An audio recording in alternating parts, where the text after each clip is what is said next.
Hello, welcome to English Rath. Dear, I'm really sorry that I could not upload videos in the previous week, but now I am back again.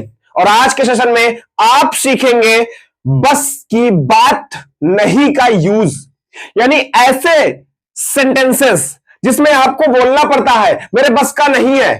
जैसे कई बार आप बोल देते हो, कोई नाचने के लिए कहता है तो आप कह देते हो नाचना मेरे बस का नहीं। खाना बनाने की बात आती है तो कहते खाना बनाना मेरे बस की बात नहीं है। या कुछ भी करना, मतलब ये करना, वो करना, ऐसा करना, ये इसे करना मेरे बस का नहीं है या मेरे बस की बात नहीं है।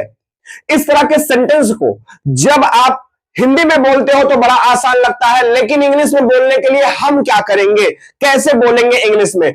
इसके लिए आपको सबसे पहले तो इस बस की बात के लिए एक इडियम यानी एक फ्रेज जो यूज होता है, that is cup of T, इसका यूज करना पड़ेगा। कप ऑफ टी ये एक इडियम है और इसी के यूज से हम इस तरह के सेंटेंसेस को ट्रांसलेट करते हैं इंग्लिश में और फिर बोलते हैं।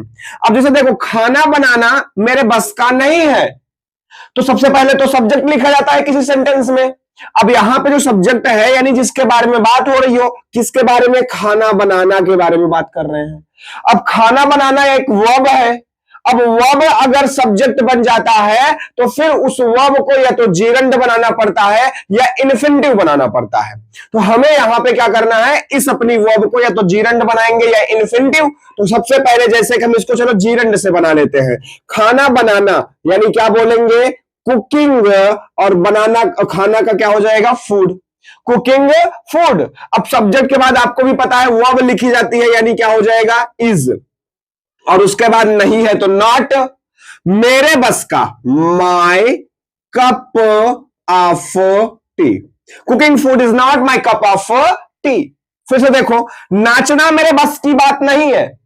कौन है, किसके बारे में बात कर रहे हैं? नाचना के बारे में।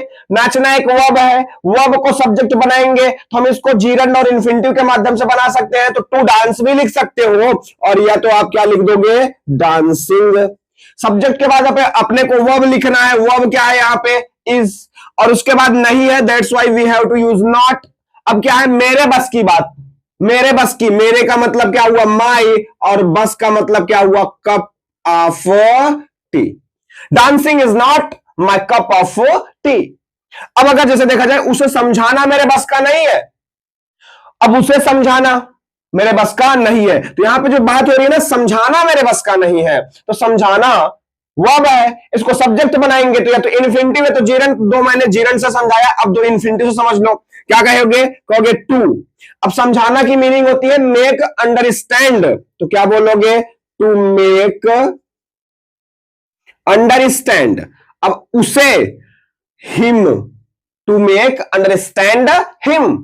अब अपने को वर्ब लिखनी है इज, नहीं यानी नॉट, मेरे बस का यानी माई कप ऑफ टी।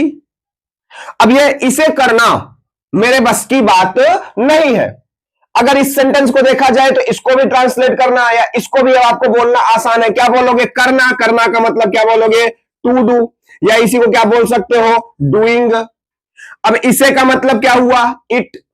अब अपने को वर्ब लिखना है, फिर नॉट लिख देंगे, मेरे बस का यानी कि my cup of T. Doing it is not my cup of T. I hope कि अब आप इस तरह के सेंटेंसेस को अपने डेली लाइफ में इंग्लिश में बोल सकते हो और आसानी से ट्रांसलेट भी कर सकते हो। तो अब मिलते हैं हम लोग नेक्स्ट सेशन में, तब तक के लिए बाय बाय। और अगर अभी तक आपने वीडियो को लाइक नहीं किया, चैनल को सब्सक्राइब नहीं किया, तो वो फटाफट कर डालो। Thank you.